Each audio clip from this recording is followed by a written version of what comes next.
Trafalgar Square will be taken over by the world's best free runners. I could tell you more, but I think my guests could do a much better job. And they are Paul Blue Devil Joseph and Easy, the director, the man behind the World Free Running Championships and the director of Urban Free Flow Limited. Gentlemen, good evening and welcome. Evening, Crofty. Thanks, nice to be here. Yeah, it's great that you are here, because until a few weeks ago I didn't think that the World Free Running Championships were going to happen again, which would have been a shame, because last year I think we kind of started something pretty damn special. Absolutely, last year was a groundbreaking event, as you're well aware, because you were there. This year we've raised the bar times 20 and very excited about it. I mean, Trafalgar Square is as high profile as it gets for us. Yeah, I mean, the stupid thing is, Paul, Trafalgar Square is kind of like the free running Wembley for the weekend, isn't it? You know, there's an iconic landmark in the middle of London. Yeah, and I think everybody wants to do well, you know. It's like you said, it's an iconic landmark, and Trafalgar Square can't get any better than that. So you do want to do well. I mean, at least I do anyway, so see how it goes on the day. Well, we're going to talk to you about yourself and the other competitors in a minute, but the thing with free running, a lot of people don't know it. Once people know it, they get it. I mean, I'm kind of a convert, you know. Last year was my first exposure to it, and I was so impressed it was untrue. People call it parkour. It's not. That's kind of where it evolved from, but it's something completely different. So, for those that don't know, Easy, what is free running? Well, free running is a derivative of parkour. Parkour is about efficiency of movement, so it's moving through your environment as fluidly as possible. Free running is it encompasses the same fundamental movements, but it encourages creativity and freedom of expression, if anything. The kind of moves you see are, you know, running, jumping, climbing, vaulting, and flips. It's definitely a sort of wow factor thing to see. It is as spectacular and as dangerous as it comes. It's kind of kids don't try this at home moment. Dangerous in the wrong hands. Yeah. Yeah, like anything. And if you've seen Paul on YouTube, and there are videos of Paul on YouTube, you'll see that actually he's in the right hands. And arms, because your arm muscles are huge, mate. They're not. They're all right. for all the training. And there's a lot of training. Shots of you training in a gym. Are you a gymnast turned free runner, or do you just use the gym? I'm not a gymnast. It just comes from, you know, when I first started, I didn't quite know what I was doing, and then, you know, saw some videos and just tried to copy it, you know. But I tried in the safe environment of the gym. You know, so I started doing my pull-ups and my push-ups and stuff, you know, working from the ground level up. And then you just sort of work on your techniques, and I suppose when you go to a level, you can sort of make up your own. You know, you're always trying to better yourself and one-up that, you know. So, you know, I wasn't a gymnast before that. I was always sporty, but no, I wouldn't call myself a gymnast at all. Because when anyone ever asks me what is free running, the simple answer I have to give them is, right, you know the bit at the start of Casino Royale, when they're on the building site and James Bond's chasing the bad guy, and they're kind of leaping, vaulting, conging, catting, gaining, losing, the whole lot? Well, that's free running, basically, which it kind of is, but a little bit more high octane for the film cameras than we normally see. I mean, I actually say that myself, you know, when people say, so what is free running then? What is it that you do? I always say, do you know what, have you seen James Bond, you know, Casino Royale, have you seen that, you know, the guy at the start of that? That's free running, that's what I do. And that's sort of, they're like, oh, right, okay. And then they refer back to the BBC Rush Hour commercial as well. Go back to that, a lot of people are seeing that, so I also talk about that as well. Because was that the guy behind Parkour, though, that did that? The guy behind Parkour is called David Bell. Yeah. He's the guy in the Rush Hour video. Yeah. The guy who's credited as being the founder of free running is Sebastian Foucan, who was in James Bond. I mean, for me personally, I don't use James Bond as a reference point. I always say Jump London or Jump Britain, which were two documentaries which were very high profile. And for anyone involved in the scene in the UK, it was pretty much responsible for creating a tidal wave of interest.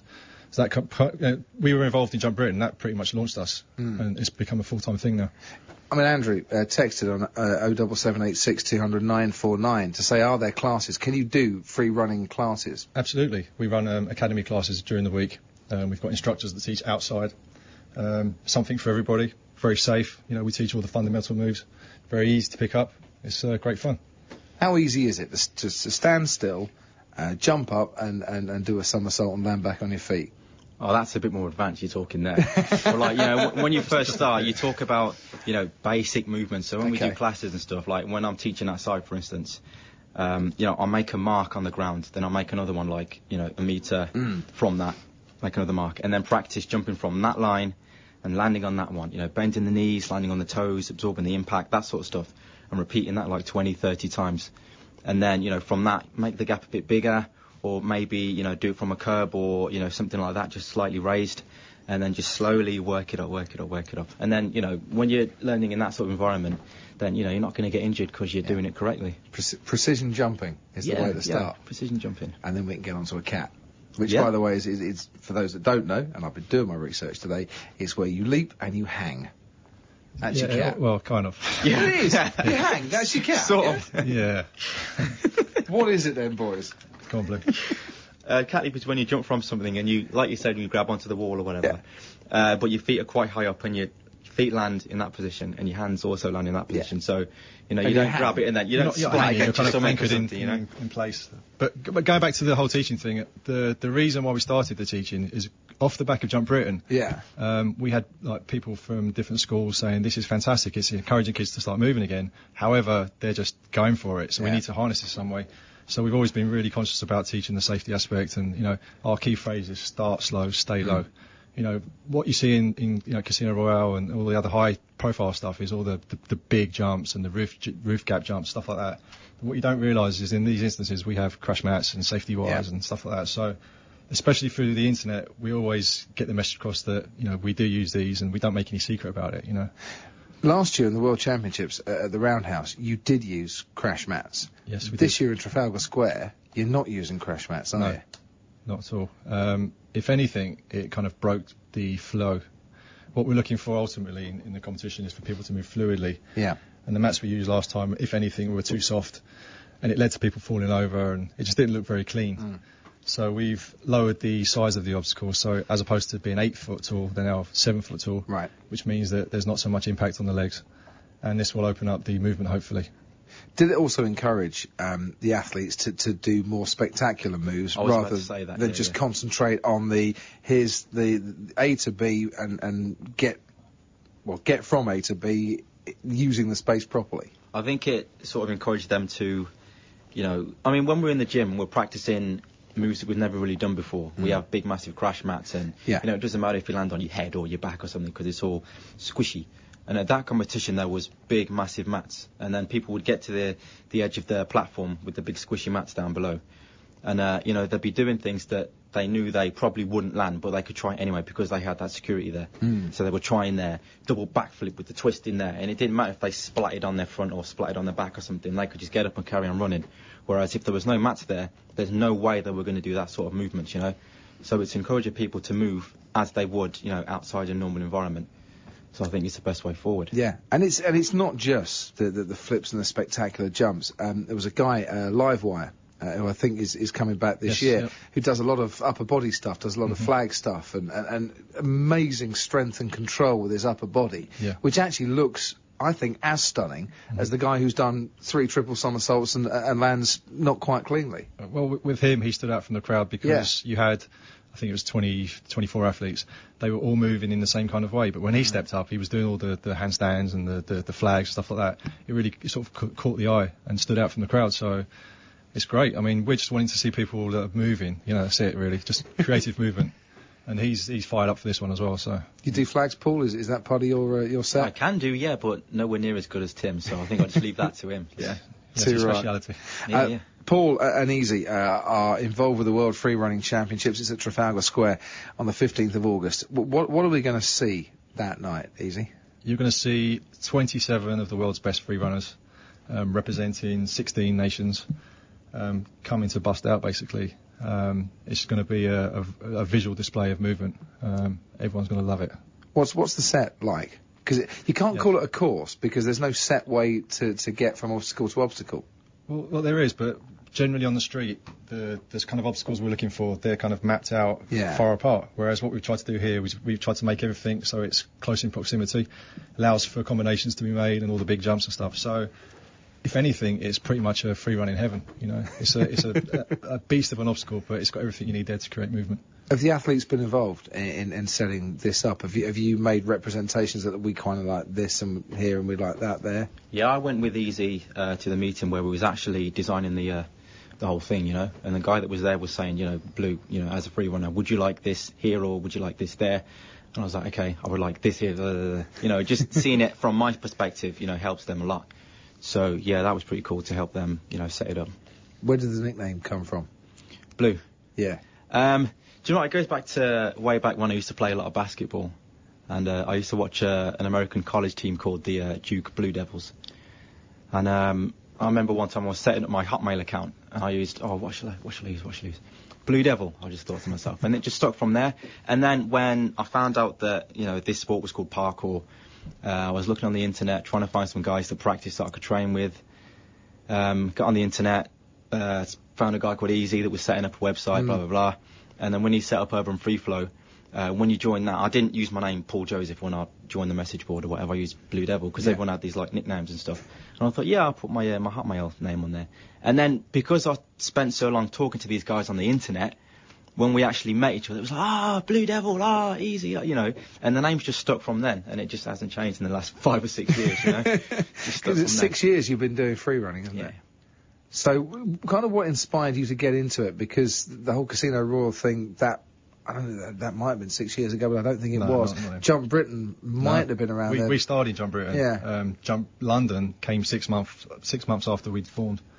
So there was already a kind of interest through the BBC Rush Hour video.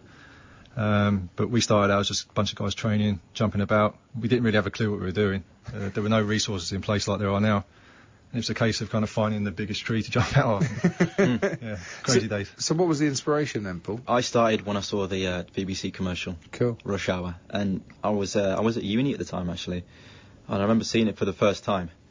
And I was like, do you know what? Whatever that guy's doing, I got to get a piece of that. I don't know what he's doing, but I've got to get a piece of that. So, you know, I went outside. I remember, like, there's a patch of grass outside my flat where I used to live. And I was just practicing rolls and stuff and doing little jumps on the pavement. And I had no clue what I was doing, you know, no clue what I was doing. And then I did a bit of research, and I think one of my friends as well helped me. He said, I found out what the guy's name is who does the advert. So I did a bit more digging, and then, like I said, I found out about Urban Free Flow, and then it went from there. That was 5-6 years ago. And how does it feel when you're going through a championship, when you're competing, and you're getting it right, and you're nailing your moves, and you're moving the way you want to do it? Describe the feelings to me. Well, when you first start, when you get to your start, I've only done one competition myself, just by the way. In that one. And that was the Red Bull Art of Motion, was it? Yeah, that was one in Vienna. I remember being at this. Just get that in there. Yeah. You won that. I've done one and I won it. I don't know why you're bothering turning up for the next one. It's all downhill from here, you know that. No, I remember when I got to that one and I just saw the scope of the whole thing. It was a massive structure. And then, you know, I was called up. It was my turn to go. Got to the start point, looking down at the obstacle, looking down at the crowd. I was like, what am I doing? What am I doing? And then, you know, it was like 5, 4, 3, counting down. And then the horn went and my music started. I was like, okay, it's time to do it. And at the time, I was making fun of my friend. I was saying, I need the toilet, I need to go. And I thought to myself, okay, Paul, what are you doing, you idiot? You're about to jump down this massive structure and you're making jokes about going to the toilet. And I just got really serious at that one point, and I went, ah! And I sort of screamed to myself to get me pumped. And it worked. And then as I did my run, I was just focused on each move, you know. Don't just block out everything else, just focus on every single move. And then, I don't know, it went exactly how I wanted it to. And at the end, I heard the horn go, and I was like, did I just do that? It was all good. The crowd would cheer. I was, and I think I collapsed on the floor because I was so tired. But, like, it worked out exactly as I planned. So that was pretty cool. Absolutely. One of the things I noticed last year was that free running wasn't so much just a sport, but it was kind of a lifestyle thing as well. And that there are several things, the music, the culture that goes with it, that creates the overall experience. And take anything away and it doesn't quite work, but put it all together and it does. It's still very much a building process. We're trying to develop our own kind of culture, where we have influence from our music and arts and stuff like that. At the minute, we're kind of borrowing from a bit of skateboarding, a bit of hip-hop, you know, that kind of thing. So it's still a growing thing. The music definitely plays a part, the whole fashion thing. You know, it's all very positive, so we keep building. What can the future hold? Because to go from the Roundhouse to Trafalgar Square in 12 months is sensational. I think it's 8,000, 9,000 tickets not on sale, available for this. Yeah. Which is huge. And I would imagine it will sell out because it is getting popular. But where can you go from here on in? The next step is international. We're already making plans to take it overseas and to do regional qualifiers. You you know, it's been received really well. It's going in the right direction. It's just a case of carrying on and building, you know. I think it's exciting times for sure. I had this dream a while back of the Olympic Park in 2012 being taken over by free runners. And during the Olympic Games, like the crowd are milling around with all the Olympic events going on, and the free runners are doing your thing and interacting with the crowd as kind of an art part and a culture part of the Olympics. And I did actually suggest it to someone within the London Organising Committee and said, you've got to get these guys because they are just magnificent, and it would work on such a great way. I can't say much more than watch this space. I think we're onto something. I'll take that as an exclusive this evening then. Well, yeah, I hope so, because it kind of deserves it, because it's I don't know, we all complain, don't we, about teenagers and youngsters hanging around the streets doing nothing, bored, no direction, no purpose, no focus. And actually something like this can give you a bit of purpose and focus. I'm not saying you're going to make a huge amount of money out of it, because at the moment you're probably not. Although Easy's T-shirts have got better in the last 12 months. You know, I think someone's making money somewhere. But do you know what I mean? It does give you a purpose. Yeah, I mean, when we do our classes, you get a wide range of kids doing it. You know, you got like really talented kids that pick it up just like that. And you've got kids that, you know, take a bit more time to learn the basics and stuff. But still, they're all really positive, enthusiastic. And you get people from all different backgrounds too. You know, I've had a few guys talk to me saying that, you know, they do actually hang out in gangs and stuff, and I'm asking them why. And they're saying there is actually nothing to do. You know, that's what we do, we either hang out in gangs with our friends and we smoke and we do this and we do that. Or, you know, and I said, you know what, just get down here when you can. Here, have my email address, and if you want to go out and train, just get in touch with me, you know. And I think it's a positive thing for them to be doing something like this instead of being out there, getting into trouble, hanging out with the wrong sorts of crowds and stuff. So to think that we're doing something positive like that and bringing people from that sort of background into, you know, the thing that we do, it's great, you know. And I hope that we can continue to do that. I think there is a sense of structure there as well. Excuse me. You know, we are a commercial entity. Yeah. We do all the high profile stuff. We do commercials and films and stuff like that. But it's really, really important to nurture the grassroots level. So we do work in schools, we work with local councils, we work with the Metropolitan Police, reaching out to people and making a difference. And the beauty of what we do is if you want to get into it, you don't need anything, just a pair of trainers and away you go. And a lot of these kids out there, they're looking at what we're doing and seeing it as being very street and cool, and they're unwittingly taking part and keeping fit, you know. So, you know, it ticks many boxes. Yeah, it's a complete no-brainer. So the championships, 12 months ago, the competitors all judged themselves, which I kind of like that idea, to be honest. I don't know if that's going to happen this time around. Not this time around. Last time around, the idea was to get the athletes together as a big collective. Yeah. But what you have to appreciate is they were competing in front of 2,000 people at the time. You had TV cameras there, all the lights and music. Quite a daunting prospect. So we wanted everyone to be together and to be unified. And it worked. That kind of format really worked. This time around, we're taking it up a level. It's becoming more of a legitimate thing. So now we have a judging panel in place. Nice. And who are the judges? We've got an American called Paul Darnell, very high profile, an Austrian called Sascha Hauser, who competed last year. Yeah. Frank Calinel, who competed last year, represented France, and a guy called Damien Walters, who's making a splash on the internet at the minute. Cool. Very respected guys within their fields. And how do they judge each athlete? 4 areas. There's going to be technical difficulty, execution, creativity and fluidity. So we're looking for a real mixed bag there. And is it kind of like gymnastics, where there is a perfect way of doing something and you look at the perfect and take marks off because it's not quite adhering to perfect, or is it a gut feeling for the judge, or? Not as rigid as gymnastics. Right. You know, you can tell if someone performs a move, you know, with good technical. Yeah. We'll see. I mean, the way we judge it this time, there's a good balance, like I said, but ultimately we're looking for fluidity, if anything. So it's not about doing one trick and then running on to do another one. It's about how you link it together seamlessly. So that's what we're looking for, hopefully. So, Paul, you sit there. You are your own creative director of your 60 seconds you get to perform. So how do you go about creating your... I hate to call it a routine, because that makes it sound a bit arty, but, you know... You call it a run. A run, then. Run. Well, I think I've seen the photos of the structure, and I think I've got a good enough trick, you know, vocabulary that you know, I can get there and do a lot of stuff on a lot of the obstacles.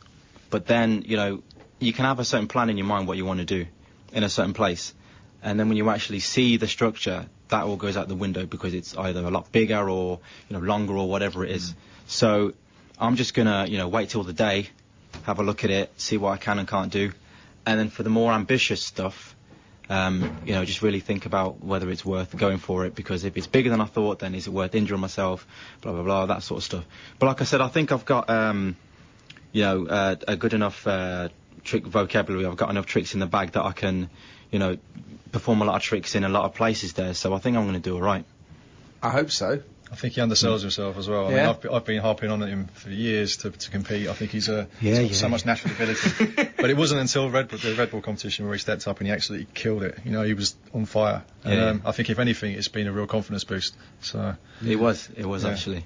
Are you trying to play it down a bit, because winning is quite an important thing for any athlete, and you just don't want to raise your hopes before? Do you know what it is? When I did the competition in Vienna, I went there just thinking to myself, okay, I'd like to be able to do that move or that move or that move, and I was just thinking to myself, it'd be so cool if I could have this plan in my head and then land everything I want to land in front of all these people. When the music starts playing, it's 5, 4, 3, 2, 1, and then I have to go at that point, and I have to do everything there and then, with that pressure on me. And I sort of wanted to test myself to see if I could do it. I wasn't thinking, do you know what, I want to get first place, oh, Blue Devil, woohoo, you're the champion. No, I wasn't bothered about that, that was a bonus if I got that. Yeah. I just wanted to see for myself if I could do it, and I did it, and then I walked away with first, which was pretty cool. So, same thing applies in this one. I'm going to go there, have a look at the obstacles, plan, see what I can do, think of the bigger moves, I want to do that there, whatever. And then when it's 5, 4, 3, 2, 1, my music starts, I'm going to start my run, get one trick out the way, move to the next one, flow to the next one. If I can do that, if I can do everything that I wanted to do when I first planned it, then I'm happy. Yeah. Whether that means I've got first or I've got third or I've got 7th or 8th or whatever, doesn't matter to me, because it's a test, for myself. And that's the way I see it. It's a great attitude, mate. Thank you very much. Absolutely Thank you very much. Spot-on attitude. Yeah. And if it's not to be Blue here, who are the guys to watch out for? There's so many in the mix this year. I mean, the level of the competitors is so high this year as opposed to last year. Anyone can win it, but you've got Livewire again, who placed second in Vienna next to Blue. The UK lineup, we've got 3 guys there. There's a guy called George Mayfield as well, who's on fire as well. You've got the American defending champion coming back. There's some young guns from Latvia, Bulgaria, Austria, who are just amazing. They only have like a couple of years training underneath their belts, and they're just awesome already. I think it's anyone's to grab. And it's live on television? Yes, live on BBC 3. Which is something to behold as well. Absolutely. You've got live TV for this one as well. To get involved, to I don't know if you can still get tickets for this or not, but to try and keep up, if people want to, you've got not just your website, but a Facebook site as well, yeah? Yeah, the tickets are free. There's a registration process. The best thing to do is to go to worldfreerun.com and follow the ticket links that will take you to the Barclaycard site and register there. Yeah. And you'll be able to follow it, BBC 3, Facebook, all the usual outlets. I think it's going to be sensational. I'm glad it's coming back again. Wait. Mm-hmm. Absolutely. And they call you easy because? It depends on who you ask. If you ask my wife, it's because I'm lazy. Yeah. Which is why you're kind of not there as an athlete yourself. You're just there as a director. Something like that. He's like a modern day Fagin. He's got all these guys running around for him basically, and he just sits back and lets it all happen. Yeah. I used to be an athlete. Come on. I got injured. No, he did actually. He was good at one point. It all went down. Long time ago. But you're doing the next best thing today. And guys, thank you for coming in tonight. Thank you very much. Thanks for having us. Good luck to you. Good luck to you. We'll see you in Trafalgar Square. Thank you. 15th of August. It's free. It's in London. It's going to be a sensational day. If you can't get there, watch it on BBC 3. If you can get there, do check it out. We'll be back with some football chat in a moment. With the BBC